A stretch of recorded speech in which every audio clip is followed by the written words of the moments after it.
Assalamualaikum warahmatullahi wabarakatuh. Perkenalkan, nama saya Uci Fitriananda.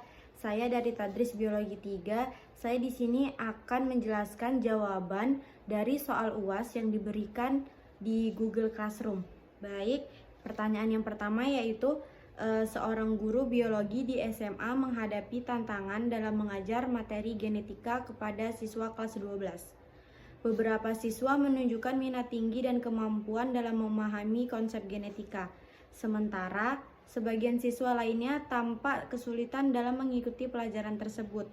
Guru tersebut berusaha meningkatkan kompetensi pedagogik dan profesionalnya untuk menciptakan pembelajaran yang lebih efektif.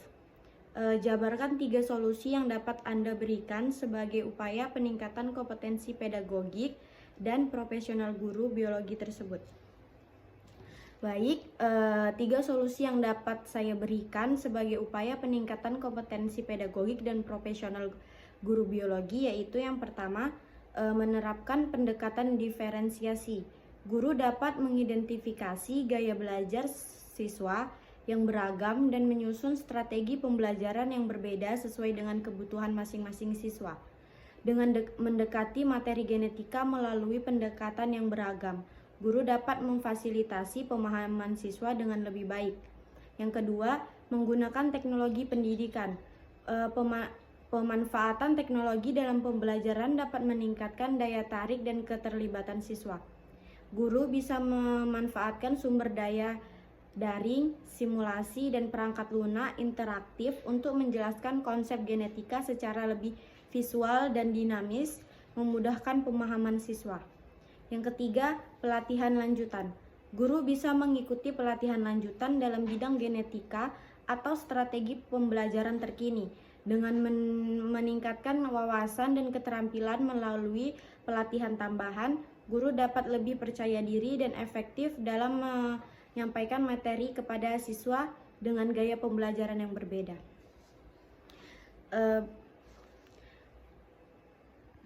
Baik, lanjut ke soal yang kedua yaitu buatlah peta konsep salah satu materi biologi yang kalian pahami sebagai bentuk pemahaman kompetensi profesional seorang guru biologi. Baik, saya di sini akan menjelaskan peta konsep tentang sel.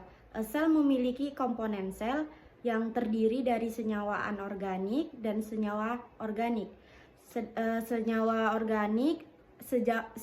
anorganik terdiri dari air dan gas, sedangkan senyawa organik terdiri dari lemak, DNA dan RNA, karbonhidrat dan protein. Yaitu selanjutnya penyusun sel. Penyusun sel itu terdiri dari membran plasma, sitoplasma, dan inti sel atau nukleus. Membran plasma berfungsi dalam transport berdasarkan kebutuhan energi yang dimana transport aktif dan transport pasif. Membran plasma juga memiliki struktur lipoprotein yang terdiri dari fosfolipid dan protein. Yang kedua itu sitoplasma. Sitoplasma memiliki organel-organel sel yaitu yang pertama mitokondria, plastisida, vakuola, badan Golgi, retikulum endoplasma, lisosom, mikrotubul, dan ribosom. Yang ketiga yaitu inti sel atau nukleus. Nukleus terdapat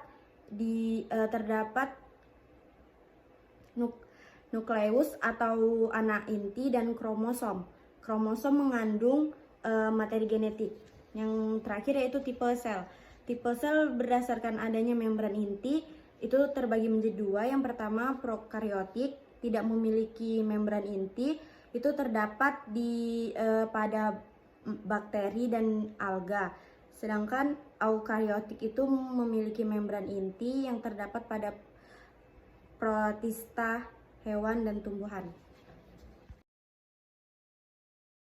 Selanjutnya yaitu soal nomor 3. Itu seorang guru biologi di SMA menghadapi tantangan dalam membangun hubungan positif dengan siswa dan menciptakan lingkungan kelas yang mendukung. Beberapa siswa merasa kesulitan untuk berkomunikasi atau berinteraksi dengan guru dan suasana kelas terkadang terasa kurang nyaman. Analisislah kompetensi guru yang bermasalah pada kasus di atas serta berikan solusi untuk mengatasi masalah tersebut. Analisis kompetensi guru yang bermasalah pada kasus di atas itu adalah yang pertama, keterampilan komunikasi. Mungkin guru tersebut memiliki kesulitan dalam menyampaikan materi atau berkomunikasi dengan siswa secara efektif, sehingga siswa merasa sulit untuk berinteraksi. Yang kedua, empati dan pemahaman siswa. Kurangnya pemahaman terhadap kebutuhan dan perasaan siswa bisa menjadi faktor. Seorang guru perlu mampu membaca kebutuhan emosional siswa dan merespon dengan baik. Yang ketiga, manajemen kelas. Kesulitan dalam mengelola kelas dan menciptakan lingkungan yang kondusif mungkin membuat suasana kurang nyaman. Solusi untuk mengatasi masalahnya yaitu yang pertama, pelatihan komunikasi efektif. Guru dapat mengikuti pelatihan komunikasi yang dapat membantu meningkatkan keterampilan komunikasinya, termasuk secara menyampaikan materi dengan jelas dan mendengarkan aktif terhadap siswa. Yang kedua yaitu peningkatan empati. Guru perlu lebih memahami latar belakang dan kebutuhan individu siswa. Kegiatan seperti diskusi kelompok kecil atau wawancara individual dapat membantu guru memahami setiap siswa dengan lebih baik. Yang ketiga, workshop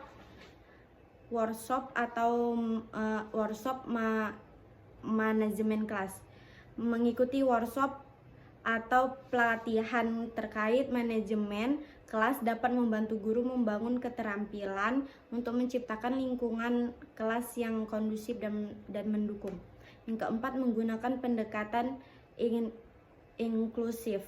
Menerapkan pendekatan yang menghargai keragaman dan memastikan bahwa setiap siswa merasa dihargai dan diterima dapat menciptakan suasana kelas yang lebih positif. Selanjutnya soal nomor 4 yaitu seorang guru biologi di SMA mengalami kesulitan dalam membangun interaksi sosial yang positif dengan sesama guru dan staf sekolah. Guru tersebut merasa kurang terlibat dalam kegiatan kokurikuler dan kurang mendapatkan dukungan dari rekan-rekannya. Analisis kompetensi guru yang bermasalah pada kasus di atas serta berikan solusi untuk mengatasi masalah tersebut. Analisis kompetensi guru yang bermasalah pada kasus di atas yaitu yang pertama, keterampilan interpersonal. Mungkin guru tersebut mengalami kesulitan dalam membangun keterlibatan sosial yang positif dengan sesama guru dan staf sekolah. Keterlibatan keterampilan interpersonal bisa menjadi faktor. Yang kedua, partisipasi dalam kegiatan sekolah. Kurangnya partisipasi dalam kegiatan kokurikuler bisa menurunkan tingkat keterlibatan sosial guru dengan rekan-rekannya. Yang ketiga, komunikasi efektif. Kemungkinan terdapat kendala dalam komunikasi yang mengarah pada kurangnya dukungan dari rekan-rekan sekolah. Solusinya yaitu yang pertama, pelatihan keterampilan interpersonal. Guru dapat mengikuti pelatihan yang fokus pada pengembangan keterampilan interpersonal, termasuk cara membangun hubungan yang positif dengan rekan-rekan sekolah. Yang kedua, partisipasi aktif dalam kegiatan sekolah, mendorong guru untuk lebih aktif dalam kegiatan kokurikuler atau proyek bersama dapat membantu memperkuat hubungan sosial dan membangun kebersamaan. Yang ketiga, forum diskusi dan kolaborasi.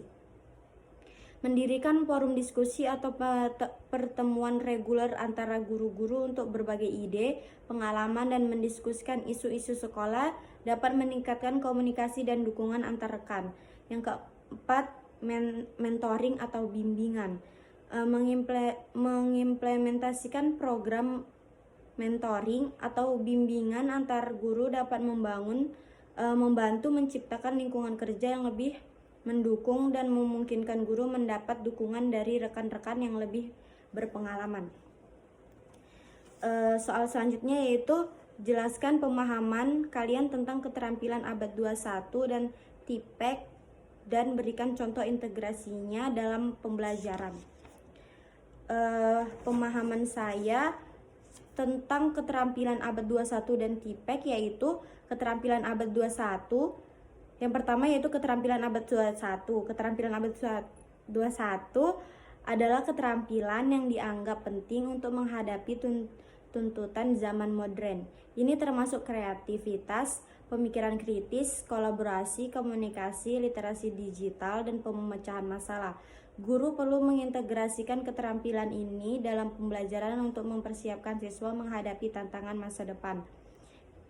Selanjutnya itu TPEC, Technological Pedagogical Content Knowledge. TPEC mengacu pada pengetahuan dan keterampilan guru dalam mengintegrasikan teknologi, pemahaman tentang konsep pembelajaran, dan pemahaman tentang metode pembelajaran. Ini menciptakan suatu pengetahuan yang holistik tentang cara mengajar suatu konsep dengan memanfaatkan teknologi. Yang terakhir yaitu integrasi dalam pembelajaran. Contoh integrasi keterampilan abad 21 dan TPEC dalam pembelajaran bisa terjadi dalam berbagai cara. Misalnya guru biologi dapat menggunakan simulasi interaktif atau aspek T dari TPEC untuk mengajarkan konsep genetika. Siswa bekerja secara kolaborasi untuk memahami dan memecahkan masalah yang diberikan. Penggunaan platform digital atau alat pembelajaran berbasis teknologi dapat memungkinkan siswa untuk menyajikan proyek mereka dengan kreativitas dan kemampuan komunikasi. Dengan demikian, guru yang memahami TPEC dapat mengintegrasikan keterampilan abad 21 ke dalam pembelajaran, menciptakan pengalaman pembelajaran yang holistik dan relevan bagi siswa.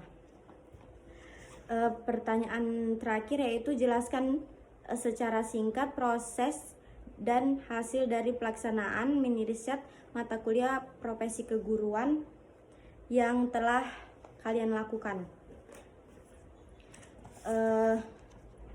Saya dari kelompok 6. Topik mini riset saya yaitu tentang pemahaman guru abad 21. Kami mewawancarai seorang guru biologi yang bernama Ibu Ratna Fadilah yang mengajar di Sekolah MTS Negeri 2 Deli Serdang. Menurut Ibu Ratna, keterampilan abad 21 penting dalam membantu persiapan siswa, yaitu menimbulkan anak supaya kreatif. Pada abad 21 ini lebih banyak melakukan inovasi. Anak-anak dilatih untuk berinovasi. Selanjutnya yaitu pemahaman Ibu Ratna tentang keterampilan abad 21 yang mempengaruhi pengambilan keputusan, yaitu guru biasanya dituntut untuk melakukan perubahan. Jadi guru melakukan pelatihan dan pendidikan terus. Gunanya guru mengikuti pelatihan yaitu untuk mengikuti perubahan zaman dan merubah gaya pembelajaran. Tantangan dalam mengintegrasikan keterampilan abad 21 dalam pembelajaran yaitu pada anak-anak yang belum terlatih dan pada perubahan teknologi pada zaman sekarang. Respon Ibu Ratna dalam mendukung pengembangan keterampilan abad 21 pada siswa yaitu senang jika anak-anak atau siswa bisa belajar menggunakan handphone, tetapi pada sekolah tersebut tidak dibolehkan untuk menggunakan handphone. Kolaborasi dari guru-guru di sekolah tersebut yaitu bekerja sama dalam mengikuti perubahan zaman karena sekolah tersebut kurangnya teknologi yang berupa infokus karena tidak memadai, dan pihak sekolah juga mengizinkan jika guru tersebut bisa mengajar dengan menggunakan handphone. Yang terpenting, pembelajaran dilakukan bersifat untuk meningkatkan kecerdasan anak-anak.